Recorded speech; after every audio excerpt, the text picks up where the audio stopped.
and we have order contracts internal.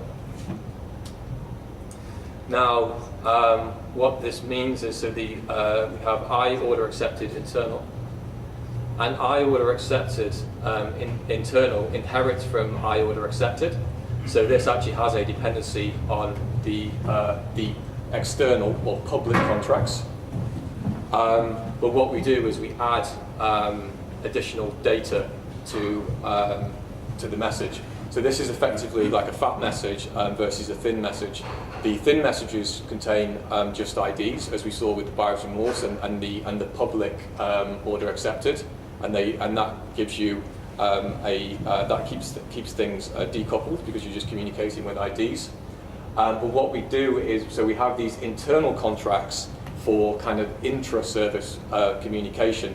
So the read model, the orders read model endpoint was part of the orders business service. There was an orders endpoint and then an orders read model endpoint, and they're both part of the same business service. They're part of the same service. I think service, the word service is very, very overused and is often very, very misleading. When I talk about services, I'm generally the business service.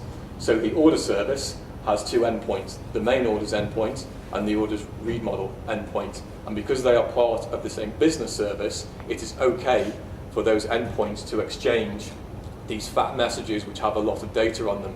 That is creating coupling, but because they're part of the same service, it's okay for them to be coupled together. And so what that means is, which I kind of skipped over, is that the order accepted message is the order accepted message that gets stored into Mongo is actually the order accepted internal. So so as I started to say before, when I have a command for place order and I generate an event off that, I want to record the intent of the command. And the intent of the command is not just the action, place order, but also the contents of the command, so the order items, and they get persisted to the event store. Now, what happens is I'm going to publish order accepted. So the dispatcher, for instance, for the N event store, is going to publish order accepted internal. But because the buyer's remorse endpoint is subscribing to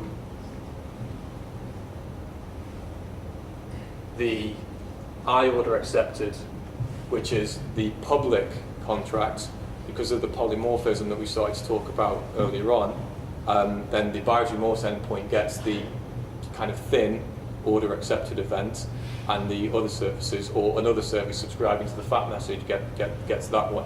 And that's actually a really, really nice piece. This polymorphic publishing in Service Bus is a very, very, very, very nice pattern. It saves you you can just publish one event. You don't have to publish multiple events to achieve the same thing. Does it actually serialize just the thin message to the whole thing? No, it's a bit of a cheat. It serializes the whole thing. Sorry. I was just wondering if there's a difference between that approach and using the hood events instead. So where you publish an event saying you've already been accepted, and the services that want additional information and ask for the additional information. So yeah, that's also a very a valid pattern.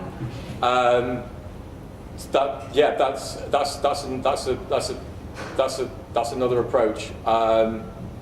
This is for me. I think it works better. It feels more natural. There's kind of less moving parts. But that sort of scenario that you described, where services have to go and request more data, that is very, very valid in certain scenarios. So, for example, we have a fraud service at ASOS to check orders for fraud, and I think all fraud providers actually want to know pretty much everything about the order and the customer, so that they can profile the order fully and work out whether it's a fraudulent order or not. I mean, the most fraud providers, they want detailed information down to the when the customer last changed their delivery address, because I guess someone who changes their delivery address quite often is probably doing something a bit strange. So that kind of sets one of the flags, I guess, with a fraud provider. So we have a fraud provider which needs to aggregate a lot of information to send to the company that does our fraud checking for us. In that scenario, we adopt the pattern that you've described.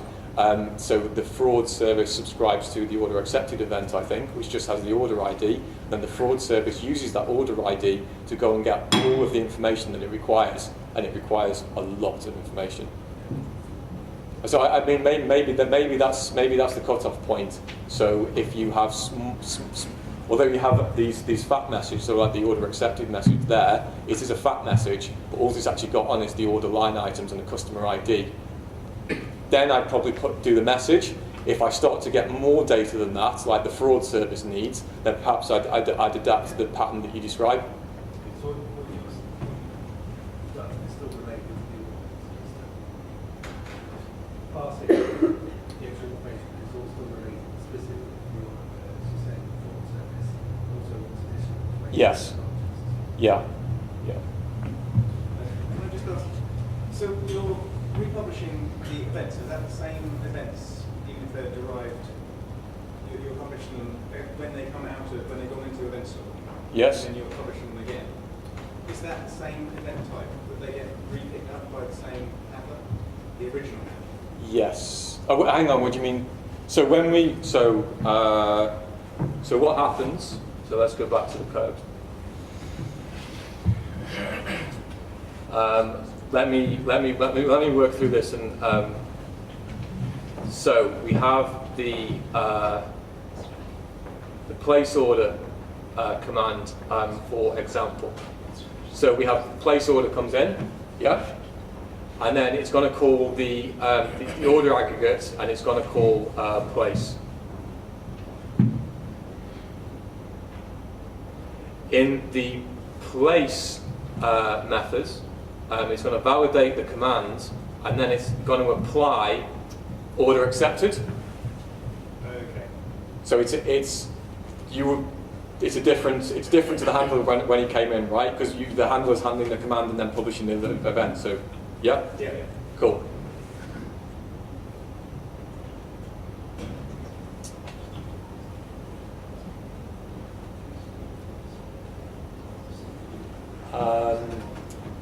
So just to recap on the contracts, so we have the external contracts, which are the thin messages for inter-service communication, and then we have the internal contracts, which are the fat messages for intra-service communication. And the fat ones inherit from the thin ones and are saved to the event store. And just to drive home the point, so we get this whole polymorphic dispatch, polymorphic publish process. We always publish a fat event, and then external subscribers get exactly what they ask for. So if you subscribe to order accepted, you publish order accepted internal, the subscriber gets order accepted. And there's just a matrix there about the responsibilities of who's publishing what and subscribing. So the ASOS order endpoint is publishing the internal contract, and because that inherits from the external contract, he's effectively publishing them both together. And the other services are allowed to subscribe accordingly. With the delivery contracts, there was no FAT. There was no FAT event. All we cared about was the buyer's remorse has expired for this order with this order ID.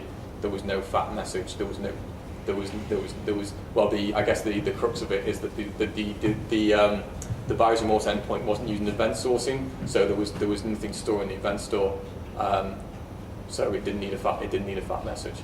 And I guess that illustrates another point, is that with all of these solutions, you need to pick what's appropriate. The event sourcing from the buyer's remorse endpoint is complete and utter overkill. It's just not needed. Basic pub sub and simple messages does the job perfectly well.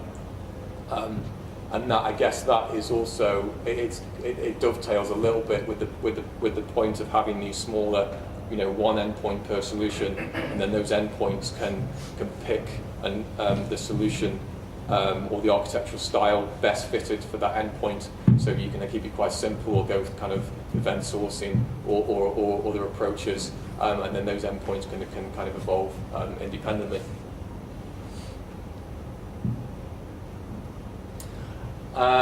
So a quick few words on an event store. So we hook in by using the custom dispatcher. It's really not much work. The code that I showed you, I'm pretty sure was a copy of what we're actually using in our real framework. So it's one class, and you implement one method, and you're basically inside of there just going bus.publish. It's really, really easy. And then we talked already about the two-phase commit model. And that means that an event store doesn't use transactions, which is a really, really good thing because it improves performance. There is no DTC, there is no distributed transaction. The event store is a very, very fast framework. Obviously, it depends on the performance of your backing store, but it's really fast. And you may, as we talked about before, there is a slight risk of duplicate messages. If you kind of Google an event store and duplicate dispatch, you'll kind of find some things. But you should be having your design idempotent, which I already mentioned. The other thing to mention briefly is the issue of concurrency. So it's very possible that if you are scaled out, or in scenarios like that, when you've got multiple physical deployments of the same logical endpoint, and you have a lot of events going on, it is possible that two endpoints will be working against the same order, which means they're working on the same event stream, which means two things are going to try and write the same stream in Mongo at the same time. Now, the way an event store guards against that is that it uses there is the sequence commit sequence. So what happens is when you in our example we have this domain repository which encapsulates all the event store stuff. When you save the aggregates with the uncommitted events, it tracks what the last commit sequence was. So it loads the aggregate, what's the commit sequence, it's 3. I've added 2 more events to my stream because of the actions that the business operations which have been made against the aggregate. So when I save, my expected commit sequence, I started at 3, I should be writing to an existing stream of 3 and I'll end up in 5. If any of that is violated when it's been saved, there will be an exception thrown and the whole operation will be basically aborted. Now the nice thing is that, so let's say a bit of a forced example, but if we were accepting an order of the place order command, if when we come to accept the order we found that the commit sequence wasn't as we were expecting, the process there would be an exception thrown and the process would be rolled back. In that scenario, that means that order accepted would never be written to the event store, and if order accepted isn't written to the event store, it never gets dispatched. So that means so it makes the operation completely safe. So you've tried some business logic against your aggregate, and the business logic succeeded. You've tried to save off the basis of that business logic, but then you get an exception thrown. All of the business logic is rolled back, but none of the events are published. So it's 100% safe. But there are hooks into the event store for saving without a concurrency check. So if for a particular operation you don't care about concurrency, maybe there's a special business case, you have performance considerations where you just want to rip through messages as quickly as possible, you can commit to the event store without the commit sequence check as well. And there are scenarios where you want to use both. We use both scenarios at ASOS.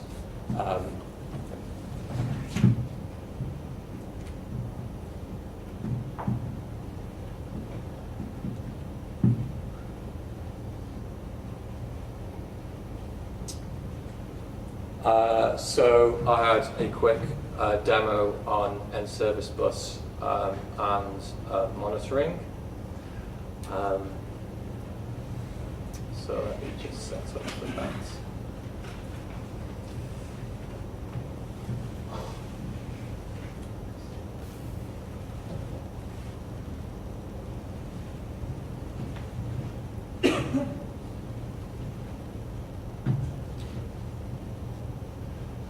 So I still have my application running, and what I'm going to do is I'm going to place multiple orders, and I'm going to just place 250.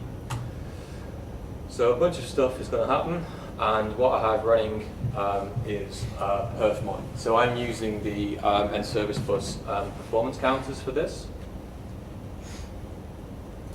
And I'm just looking at the rate that the number of messages were pulled from the input queue per second. I'm just going to let this run. It's just going to take about 20-30 seconds longer.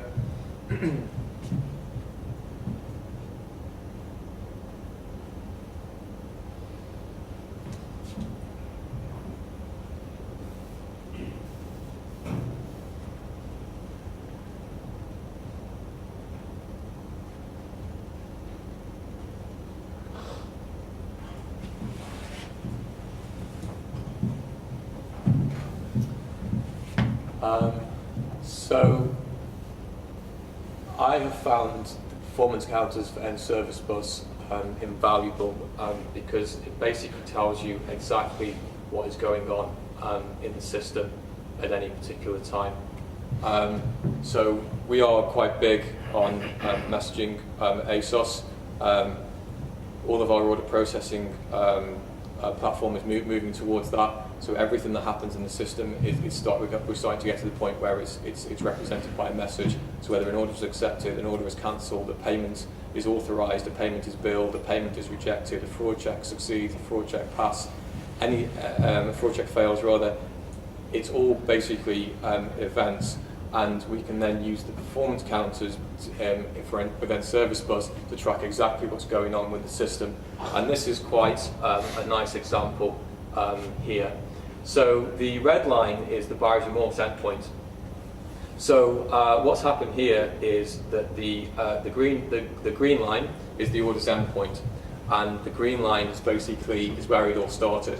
So the place order command would have come in, or the place order commands would have come in, and immediately, because we have some very, very simple logic in the aggregates for the orders, those orders are just being accepted almost straight away. So the red line shoots up, and then the green line also shoots up because those order accepted messages are going straight to the buyer's remorse endpoint. Now, what's interesting then is 15 seconds later, the buyer's remorse endpoint starts receiving its own timeout messages. So we get another leap in the red line, which is the buyer's remorse endpoint. So at this stage here, the buyer's remorse endpoint is processing the order accepted messages which are coming in and its own timeout messages which are coming into its own input queue.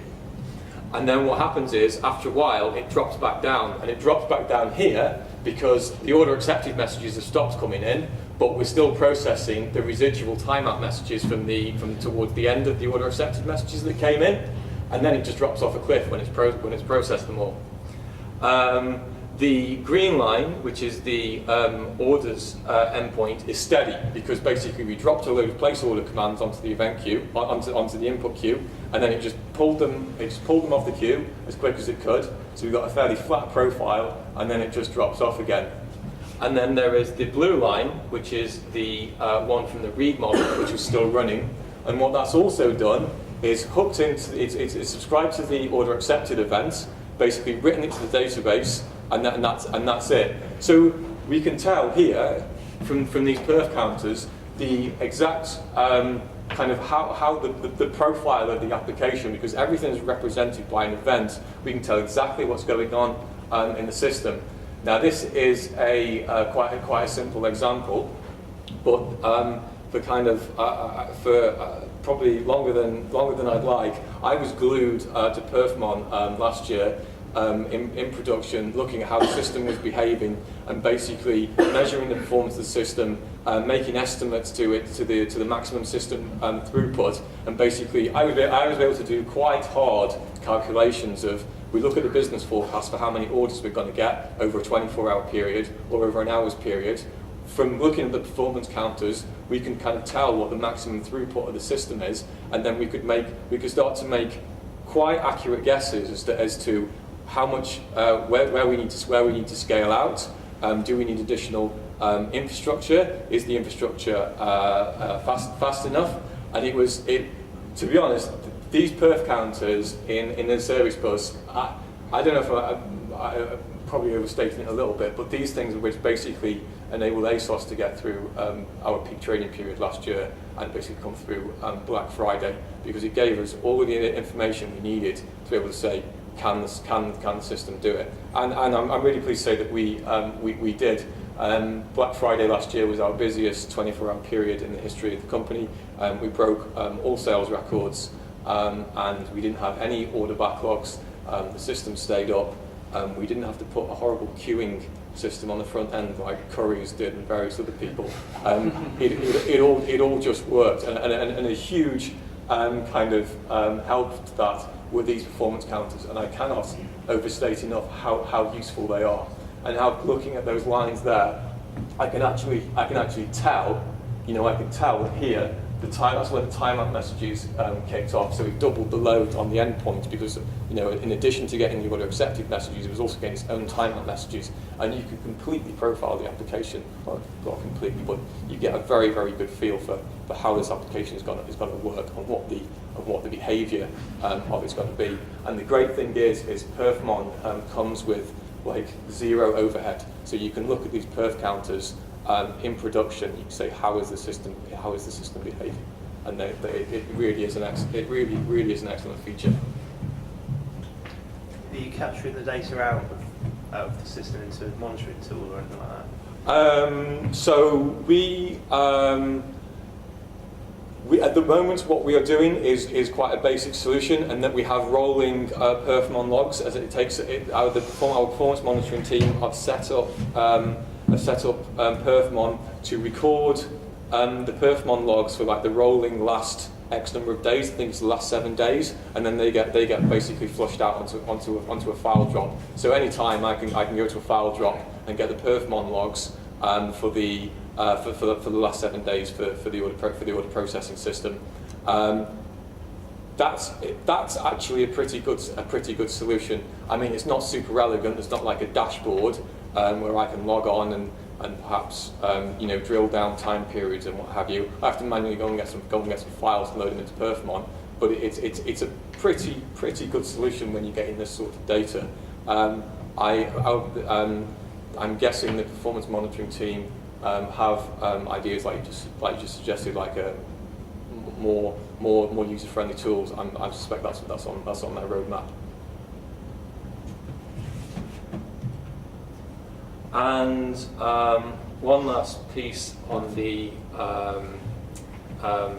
support and monitoring. So there is the in-service bus runtime and all of the stuff that comes with that. In addition, particular software are working on a suite of tools to support in-service bus, Service Control, Service Insight, and Service Pulse. This is Service Insight. And from it, I can look at message flows for particular orders. So I'm going to look at this is a good one. So this is one of the earlier demos I did where I cancelled the order. So what happens is, so in case anyone doesn't know, you switch on order scene for all of your endpoints. All of those messages get forwarded to an audit queue. So a particular software service called Service Control monitors that queue, pulls them off, puts them into a Raven database, and then basically gives you an API to which two tools, Service Pulse and this one, Service Insight, they interrogate this API to get data about what's been happening in the system. So what I have here is a list of events which are currently in Service Control, and I can select one of them, and I get this canvas with the events which have happened in the system. Now this is, everything I've demoed so far has been quite a simple workflow. So it's quite you can kind of hold it in your head and understand what's happening. But as soon as you get any amount of complexity, it starts to get difficult, and actually interrogating or diagnosing or debugging what has happened with a particular process. When you have these sort of event-driven architectures, it can start to get challenging. I mean, I'm very pro event-driven architectures. I think there is a lot of benefit to them, especially around performance and reliability. But when you have all these events flying out, events flying around, and complex workflows, it does tax your brain a little bit as to what's going on. So if you want to work out what's been happening to a particular thing in your infrastructure, in your solution, for ASOS, it's like what's happened to this order. You can go in and examine it through Service Insight. And what this is showing is that a place order command came in, and that resulted in an order accepted message being published. And I'll zoom in if I can.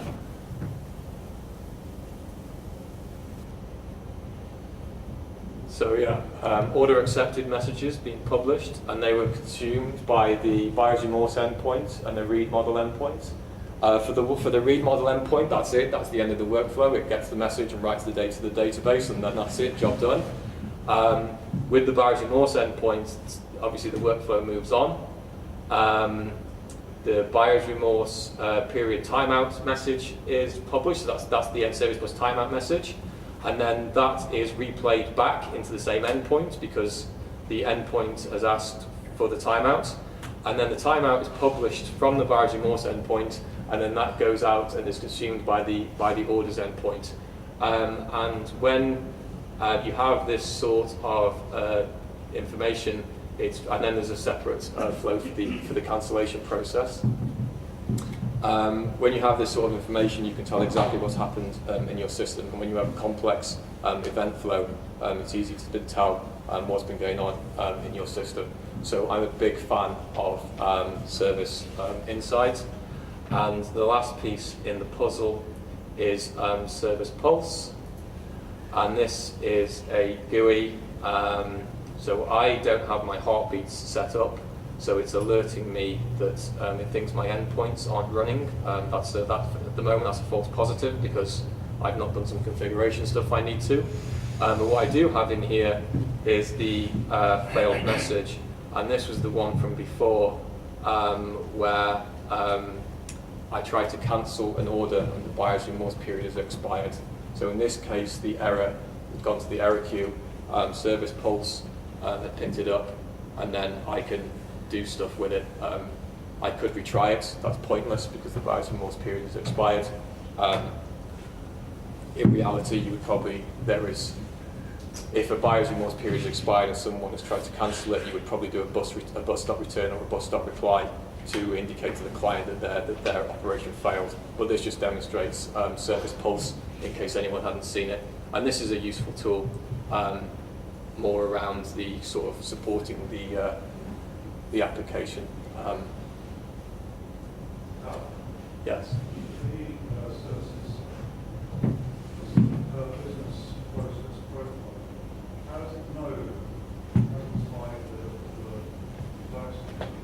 So how does it tie all the messages together?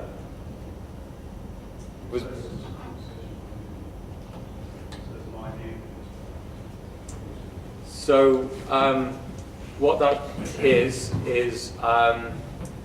if we select a message, the messages have a message ID and they're related to. So this is metadata that NService Bus adds to the header of all of the messages. And so it uses these IDs to tie all these messages together and build the chains of the sequence of events. There's actually one thing worth pointing out here. What we've done at ASOS is we've altered this slightly. So these headers they're just headers on the message, and you can set them and you can manipulate them and you can do what you want to them. So ordinarily, the conversation ID is also a GUID ordinarily, and Service Bus, when there is what it thinks is a new message without any context, it will generate a new GUID as the conversation ID and populate the header.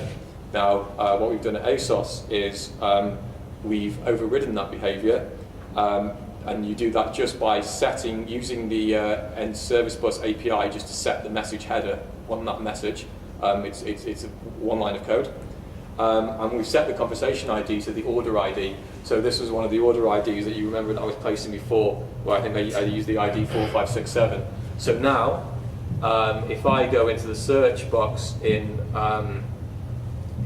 Service Insight and type in 4567,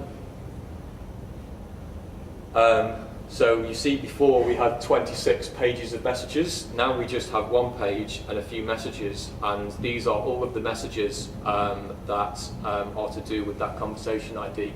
Now, in theory, if I'd have typed in 4567, it would have probably found all the messages anyway, because most of these messages have the order ID in the message, and when you type into the search box, Service Insight search the whole message, the headers, the properties in the messages, everything. But what this does is if it's definitely in the conversation ID, there is no doubt as to whether the message is one you're looking for. And also, an important point is that when you highlight a message and it draws this canvas, the other messages which are added to this canvas are only ones with a matching conversation ID. So we just kind of do this as a double lock to make sure that when we search in the tool, we get all of the messages we want to. There is one interesting ramification of using the event store with this, and I will go back to the code one last time.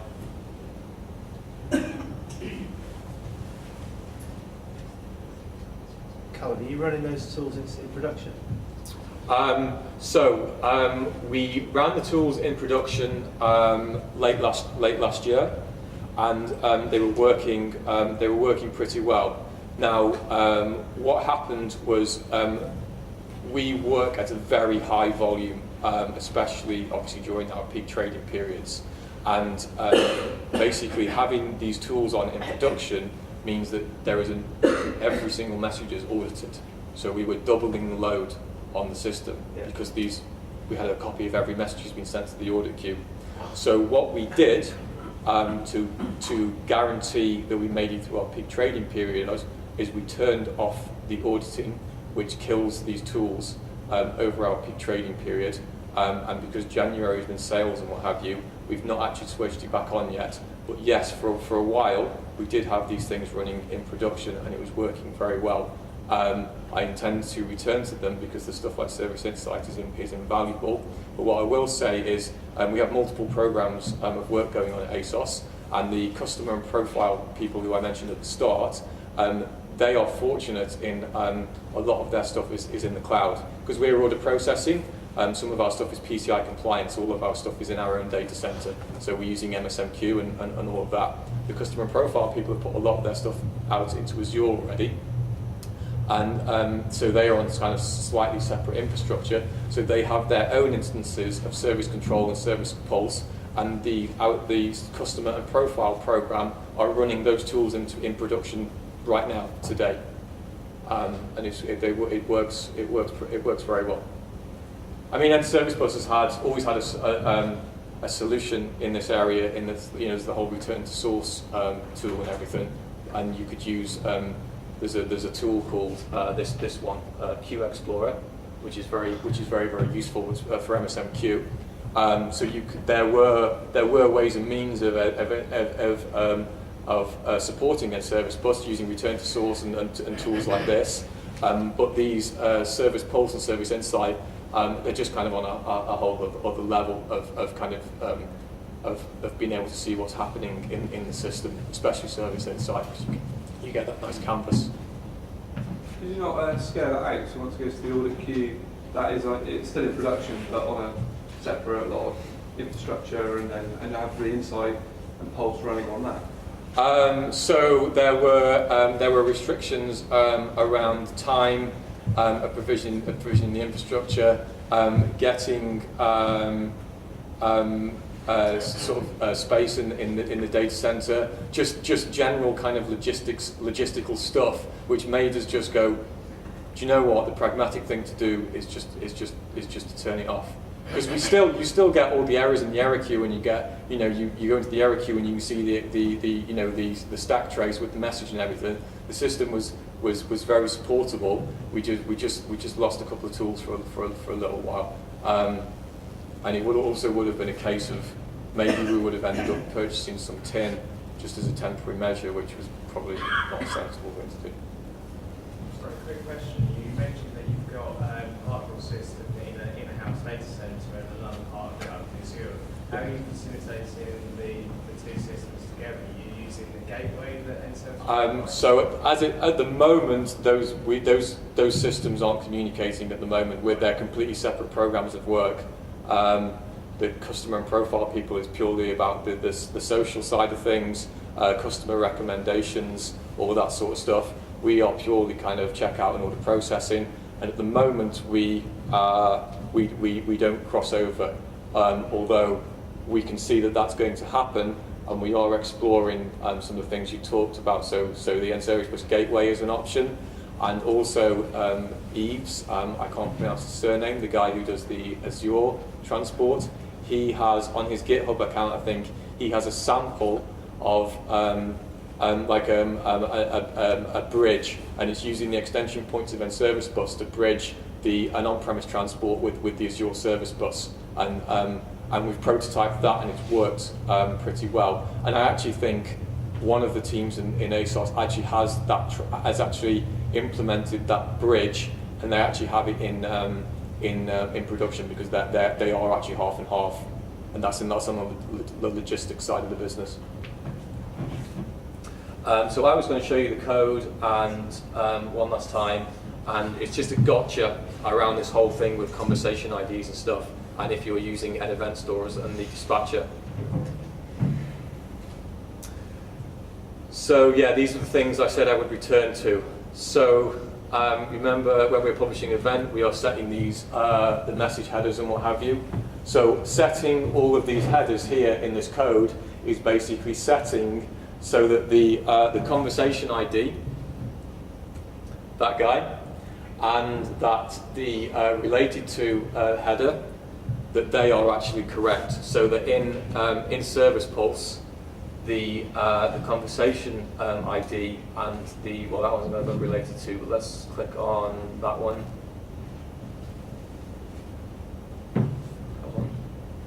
So here, so it's making sure that the conversation ID and the related to values are correct.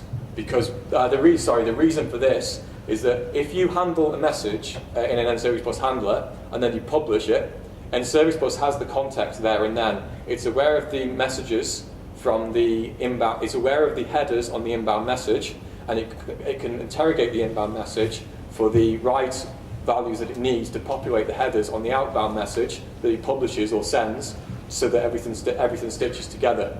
When you go via the event store dispatcher, because you are publishing the message in the dispatcher, which is completely outside the context of the handler, because what you've done is you've saved the event to Mongo, and then you're reading the event to Mongo and trying to publish. You're in a completely different context. You have a different instance of iBus, so there is no way for a service bus to relate the inbound message that came in, triggered all the event sourcing stuff, and then triggered this dispatch.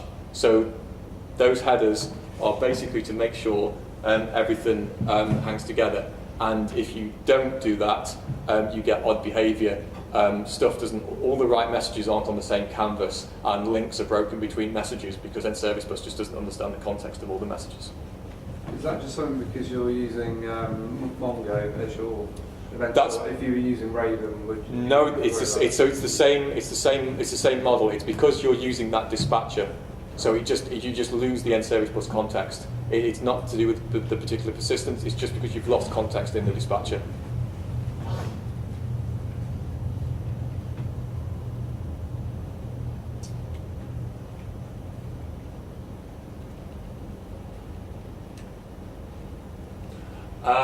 So, as I talked about before, perfmon is with the NService Bus counters is a godsend, and it's about testing, monitoring, tuning, and repeating the whole process until you really get your system behaving as you want. And a big part of that is actually doing an analysis of your system and looking at your message and looking at messages that are flowing through the system, and then scaling accordingly. So this is kind of a semi kind of made up example, but I had a spreadsheet like this last year when I was working out the performance of the system. I obviously had quite a lot more endpoints, and the message counts were different. But what I did was I looked at how many messages per order would we get per endpoint. So when an order comes in, how many messages on each endpoint will that generate? Well, on the orders endpoint, in this example, I'm saying it's 6, on payments it's 8, and so on. The buyer's remorse gets 2, so it's the order accepted message that comes in, and then its own timeout message, and that's kind of it, that's all that it gets. And there's kind of some rough numbers for the number of messages per order. And then what I did is what's kind of the rough time to process per message. Well, we saw before that the buyer's remorse endpoint doesn't really do much work, so let's just say 100 milliseconds for each message, and then some values for the other ones. Auth and billing and stuff, there's generally a bit of business logic in there, maybe calling out to a third-party provider to complete an operation. So let's say there's an average of like 200 milliseconds for those. And then we are going to get, how many messages per second does that equate to? Well, if we are getting, so let's say we want to get 10 orders per second, and we have 6 messages per order, that means we're going to get 60 messages per second going through that endpoint, and so on. And you can work out, basically we just do some maths. So if we're getting 10 orders for this delivery scheduling endpoint, and we get 1 message per order, and it's a tenth of a second per message, then we're going to get 10 messages per second is what we basically need to do. So then what we can do is we can basically do some maths and say how many worker threads do we need per worker. And so if we are to keep up with all of this, then if we are, this column should probably be in a different order, but if we're getting three messages per order, and we're doing 10 messages per second, so that's 30, then if we're doing 0.2 seconds per message, then we need 6 threads on this endpoint to basically keep up with that rate of messages. And so that's how many, because, sorry, I should explain, because we're using MSMQ, we're using the distributor pattern with the workers. So this is how many worker threads we need to keep up with this volume of messages. And so then you can start to tune the system quite closely by looking at how many messages you're getting and the time to process those messages. And you just need to do some maths to work to tune the system. It's quite tempting. I was guilty of it as well, is to just throw lots of threads at it to try and solve the problem and not kind of do the hard work of working out what's going on. Doesn't work. More threads is more contention. Your infrastructure can only support so many input-output I/O operations per second. More threads just isn't helping. You need to tune it. You need to understand what's going on. Do some maths, and then off the back of it, a nice number for us was to have 1 distributed thread per worker thread, which worked out to those numbers. And then we basically used that as a basis, start to do some performance testing, and moved on. And then I'll say again, Service Insight really is awesome. So nearly there, some best practices. Some transport providers have support for message deduplication or message ordering, particularly the Azure Service Bus Transport. Don't use it, it kills performance. If you're going to dedupe message or guarantee message ordering, then what that means is all of the messages coming through the system have to be serialized somewhere. There has to be a single point in the system, and that's not your system, that is on the Azure Transport. There has to be a single point where this stuff is serialized so that the system can know whether we have duplicates and whether the message is in the right order. If you are doing that, you are fundamentally killing performance. Do not be tempted to go down the route of dedupe and message ordering. And as I say in the next 2 points, design for at least once delivery. Make your messages idempotent. That may require careful design of business logic. It will probably also require careful design of your messages. And also design for messages to arrive out of order. And if you're trying to do an update on something, then using timestamps or version or version numbers makes it easy to work out when something has arrived out of order. So if you update a customer record and you update it, and the message that came in was version 5, but then later on another update customer message comes in, well, that's a version 3 or a version 4. But you've actually already applied the update, which is version 5, and depending on your business logic, you might want to just actually forget the message that's just come in, because what you're going to actually do is overwrite more recent information. So there's lots of ways of solving that problem. And Service Bus now has cache subscriptions. Up until about 6 months ago, and Service Bus, every time you published a message, it would read the subscriptions database to see who's interested in it. What they've actually done now is provided a cached subscription provider, so you can set a time period where Service Bus will go to the subscription database, hold the subscriptions in memory for that period of time, and only go back to the database every now and again to check the subscriptions. And it makes quite a big improvement on system performance, as you can imagine, because that means every publish of a message doesn't require a database call. So that's a big win, and it's available. I think it's available in Service Bus version 4, so you can probably get that today. The other point, just go with the flow. What that means is that the Service Bus API encourages certain conventions. So the classic examples are you can only publish events and you can only send commands, and you cannot do the opposite way around. If you find yourself fighting the Service Bus framework, kind of don't. You might be doing something wrong. Just have another think, because the guys who wrote this framework have a lot of experience around messaging patterns, and if you are wrestling with it, trying to go the other way, the odds are you've got something wrong. Like I've been there and just rethought and thought, yeah, okay, this is the better solution. I don't like the second level retry mechanism. I think all that is doing is papering over large cracks in your application. Every time we have tried to use the SLR, it has usually come back to bite us. You end up with temporal issues. I personally wouldn't recommend the SLR. Your mileage may vary. It depends on the scenario. I'm not saying I'd never use it. I'm just saying think carefully when you do, because if you're saying this doesn't work now, but maybe in 30 seconds time when it retries, maybe it'll work then. Quite often when you're in that situation, you've kind of got something wrong somewhere. Also, I mean, the classic example, which is kind of rolled out for the SLR, is, oh, what happens if the database is down? Well, the SLR is generally, I think the default was like 30 seconds or something. If the database goes down, the best DBAs in the world are not going to get it back up in 30 seconds. So I don't really see the point of the SLR. And then one last point on best practices. One message per physical endpoint is a best practice, which is often you often hear about on the mailing groups and what have you.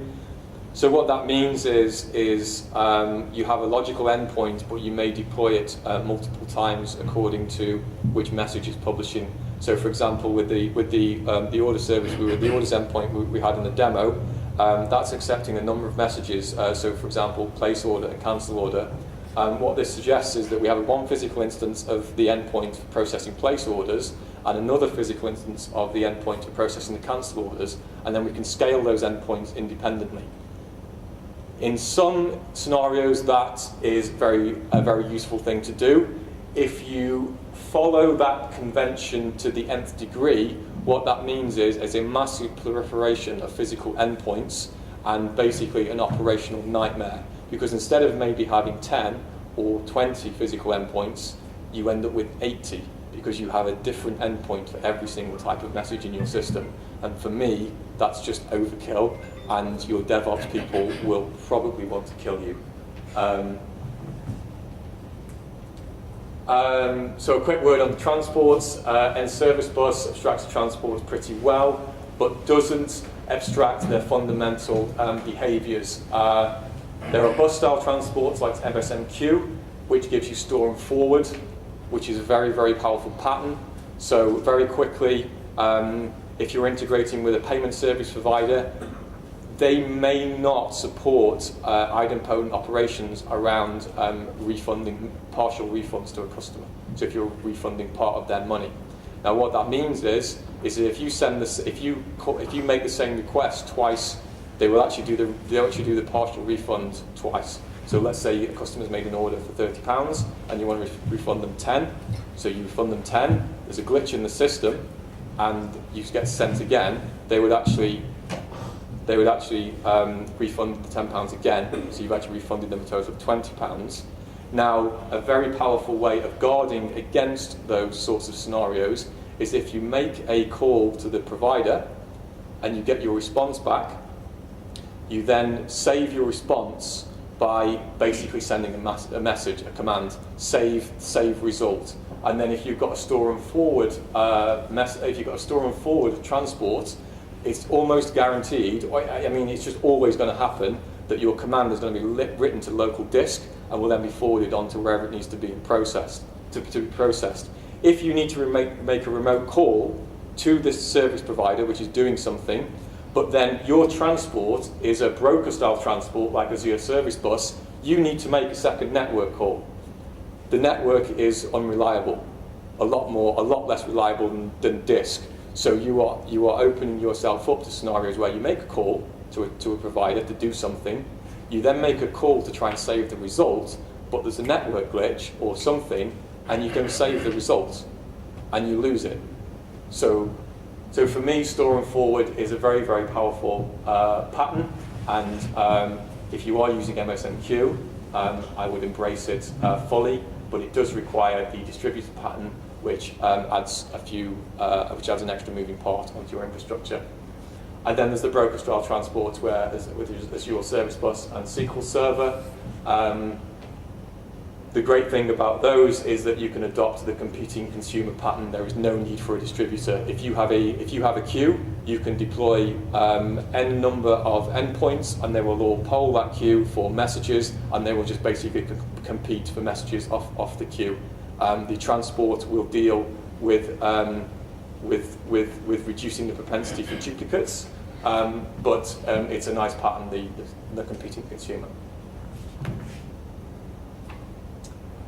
Some lessons learned newly there. So one of the things is, what is a service, which I think is something I talked about at the beginning, about what is a service. It's one of the most overused terms in the world. A service to me is a business service, and defining the boundaries between them is about the hardest thing we've done. And I don't think we've actually got it probably 100% right. But defining those boundaries, which kind of defines ownership of data and where you're coupling and what have you, that's a very, very, very hard thing to do. And I would recommend that you engage with the business to do it, and don't try and do it as some sort of developer or technically led approach. You will get it wrong. The business, it doesn't follow these nice technical patterns that we think are there, and we imagine the business is different always. So engage with the business for your service boundaries. Your service boundaries should be based on the capabilities of your business. They shouldn't be a technically driven exercise. Start top down. What's the start of a 10, and then work from the bottom up, kind of starting with edge cases and things. And does it still fit? If you make a rough guess from engaging with your business from the top level, what your service boundaries are, then work upwards and try. Does it still all fit when we work up from the detail? Does it still all hang together? Probably doesn't, and you probably need to iterate. But get your service boundaries right. You will reap the dividends of that as you get further into your system development. If you get your service boundaries wrong at the start, it will be a costly thing to change. And yes, this part of that is around ownership of data, and it all dovetails into what is a service-orientated architecture, what is SOA, and for me, it's business capabilities which map to business services, and those are your services. So I spoke already about the concept of the event-driven architecture with these services exchanging messages. That can get complex, but it also leads you towards high-performance solutions and reliable solutions. You exchanging messages, those messages serialized to a queue. You can't lose data or operations, and because it's all async, the performance of such systems tends to be very high. It's a very, very nice pattern. And it also dovetails into SOA, because if you get your service boundaries right and your data ownership right, each service can own its own data in its own database, and rather than having a large monolithic database which you can only scale up so far, you have multiple databases. So some databases like Mongo, some databases like SQL, and you have different databases for each of your different services which your business capabilities. And performance testing is key. Already spoke a lot about that. And one thing I wish I'd done different is that we got this event sourcing framework which we wrote on top of an event store. An event store already ships with something called the common domain, which does much of what we ended up doing. And if I would go back, I would probably use the common domain. So that's why I didn't really dwell too much on the framework code, other than the dispatcher. I would encourage you not to write your own and to investigate the common domain. It's built by the same people, so the two things play together very, very nicely.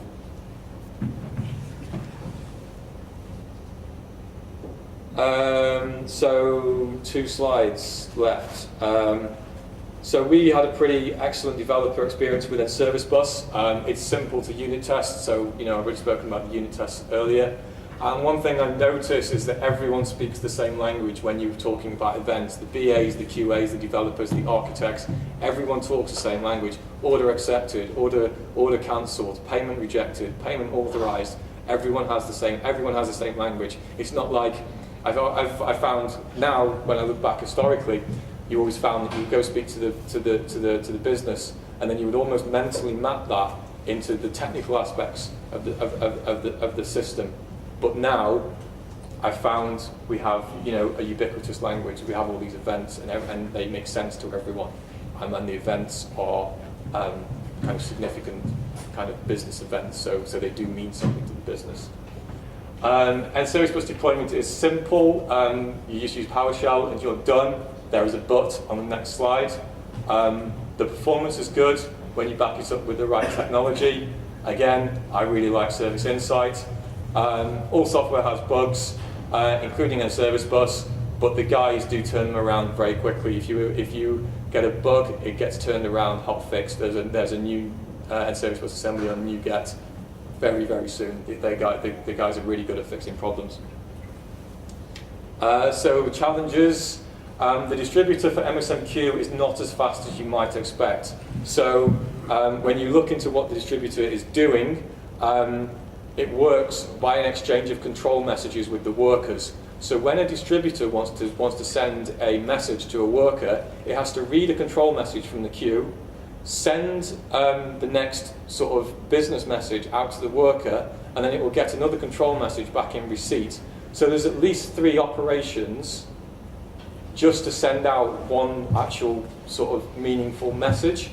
So when you start using the distributors for MSMQ, you think, wait, this isn't anything like as fast as I thought it would be. That's the reason why, because you forget that there are these control messages in the system which have to be written to queues. So it's something to be mindful of. Now, I'm not saying that they are slow or terrible. You can get good performance. ASOS has proven it. We've come through, as I say, through our peak trading period with the distributed pattern on MSMQ. It was all fine, but when you first look at it, it might not be as fast as you think it's going to be. Part of that, so part of our learning experience with that was understanding the infrastructure. So we looked at the virtualized environment. Our infrastructure ninjas did some tuning, and we actually doubled the throughput of the message queues just through some clever stuff with the virtual infrastructure. We use VMware, so it was all around like the ESX hosts and how they were configured and what have you, and we literally doubled the throughput. So if you're on premise, understand your infrastructure, especially if you're virtualized, because virtualized infrastructure does bring its own problems. Worst comes to the worst with distributors, you can just shard them. So very quickly, it would be possible to have a message mutator, and when you're sending a message, let's say a place order command, you could have 10 distributors and you could, if the order ID ends in a certain digit, you could send it to one distributor. If it ends in, so if it ends in 1, send it to 1. If it ends in 2, send it to 2. You could shard the distributors if you want to. I suspect if you need to do that, you are perhaps Amazon or Facebook or someone, and you probably have your own queuing technology, so you'd fix it that way. So going back to the previous point, and service is simple, but it can be time consuming. If you have a lot of physical endpoints, so this links back to this whole kind of one message per endpoint principle, which I don't necessarily agree with. If you have a lot of physical endpoints, deployment is simple, but it can be time consuming. So if you have to take your system down because you're doing a big upgrade, if you've got a lot of endpoints to deploy, your system's going to be down for a long time. So think carefully about how many physical endpoints you have. I mean, don't necessarily constrict yourselves, but think carefully about it. One of the challenges we had when we put service control live at first, we had some initial problems in that the message expiry was not behaving, so the database was growing. So what was happening was messages that were supposed to be expiring, so those older than 7 days, weren't. Thankfully, it wasn't the other way around, so it was kind of like a nice side of the problem.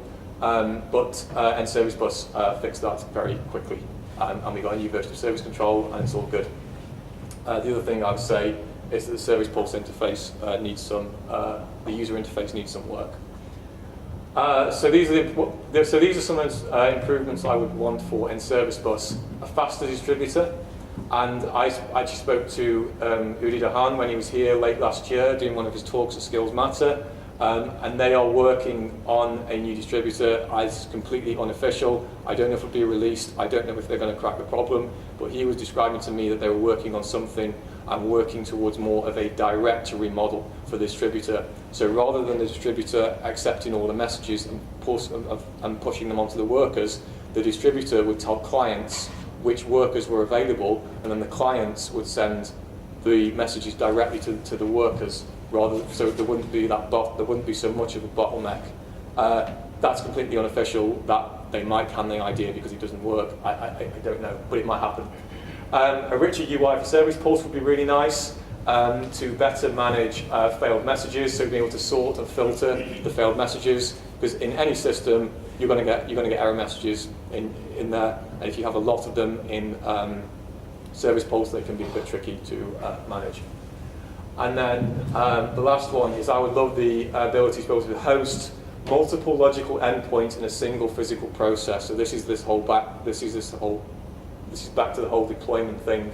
If I could have an in-service bus host.exe and have multiple endpoint DLLs hosted in the process, that would make my deployment story so much easier. Because even though we haven't taken this approach of one message type per endpoint, at ASOS we are a big company, we do have lots of endpoints. When we do have to do a release, there are quite a few endpoints to deploy sometimes.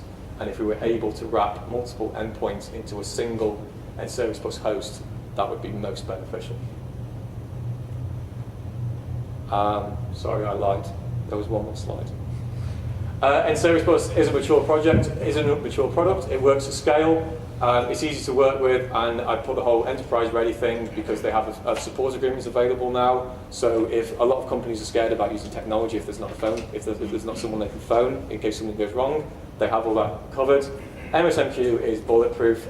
We just have no problems with it at all. It's one of those technologies which is just it's kind of not kind of like the latest thing which everyone raves about. It's one of those technologies which is just mature, it's done, it's there, it works, it's proven, it's just been used for years and years and years and years. It just does not go wrong. So it is a very good message queuing solution if you are on premise. If you're in the cloud, MSMQ is not, it's just a non-starter really. And we talked about event sourcing, microservices, and DED and CQRS, and then Service Bus does dovetail with those very well. I think this is the third time. Service Insight is really good, and also I speak very, very highly of an event store. It is a very, very good framework, and we've not had too many problems with it at all. We had one bug with the Mongo provider, but they'd actually fixed that in the time that we spotted the bug, and there was already a fix for it by the time we went to the GitHub site to find out about it. and that's just some reference material. That's my email address. I'm more than happy to answer any questions anyone might have, and there is some stuff in case anyone's interested. If you want to know about CQRS and event sourcing, there is a Google group which is quite busy, and also there's a chap called Greg Young, who I think I mentioned earlier. If you Google him, he has lots of webcasts and stuff online. They're really worth a look. And then there's some stuff about an event store. It used to be called the J. Oliver Event Store. So if you're Googling around, anything that references the J. Oliver Event Store is actually talking about an event store. And a lot of this stuff that was written about the J. Oliver Event Store still applies to the N Event Store, because the underlying design ethos for the framework hasn't changed. And that's it.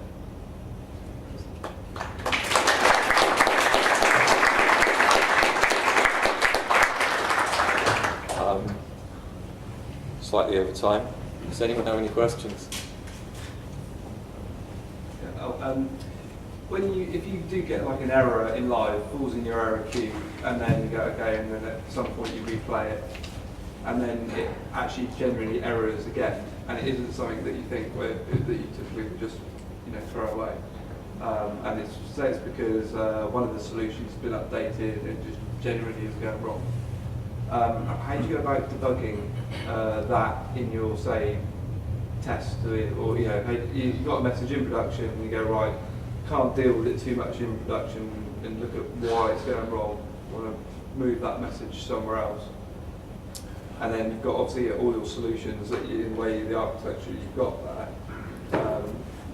What is your sort of method for that? So to be totally honest, if